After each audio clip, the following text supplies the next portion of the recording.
Narcissistic parents can be broken down into 4 groups as follows. The engulfing parent. This is someone who is smothering and wants to know everything their child is doing and who they are doing it with. They treat privacy as though it's being secretive and think nothing of reading journals, relying on their children for emotional and practical support.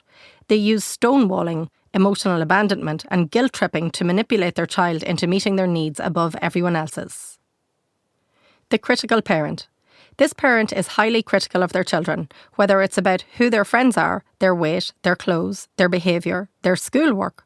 Whatever it is, nothing is ever good enough for them, although that's true of all narcissistic parents. They will be judgmental of everyone around them, commenting negatively on everything and everyone, and will openly devalue anyone who threatens their superiority. The ignoring parent.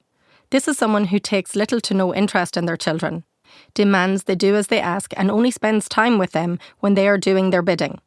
They put their own needs above everyone else's and get explosively angry when asked for anything more than they're willing to offer. They will often have very high expectations of their children and are very strict. The combination parent. A narcissistic parent will either fit into one of these categories with elements of the others, or they may fit into all of them equally, as we'll see in Rebecca's case. We've used the following client stories to describe these parents and some of the impact they have. Megan, child of the engulfing parent. Megan felt special as a child because her mother would confide in her and share her marital worries with her. I remember being so proud that I was able to help my mother because she had no one else to talk to, she says. Growing up, Megan was very close with her family. They did everything together. However, in reality, there were no boundaries in Megan's home. Everyone knew everyone else's business and had an opinion on it. She and her siblings were expected to follow the beliefs and values of her parents and were criticised, mocked or shamed when they voiced a difference of opinion. They were not allowed to be individuals or anything other than what their parents expected them to be.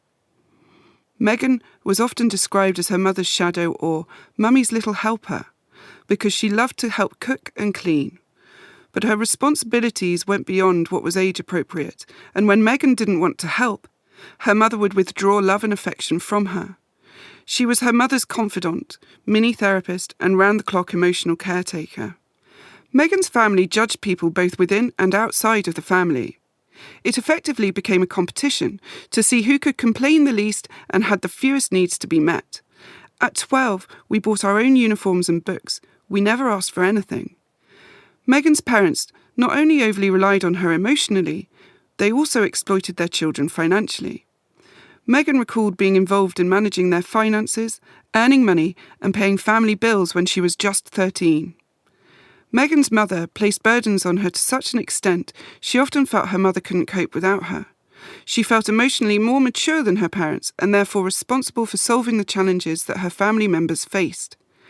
This huge emotional burden followed her for life, leading her to repeat the pattern of ignoring her own needs and putting others first, especially those she cared about the most. Megan's mother was dissatisfied in her own life and emotionally unstable, treating her like a friend rather than a daughter. This left no room for Megan to have her own feelings and emotions and become her own person. It was confusing for her because, to the outside world, her mother seemed doting, but to Megan, she was standoffish and highly critical. I never remember my mother hugging us or telling us she loved us. I would hear from other people how she would praise me, yet she would never give me a compliment to my face.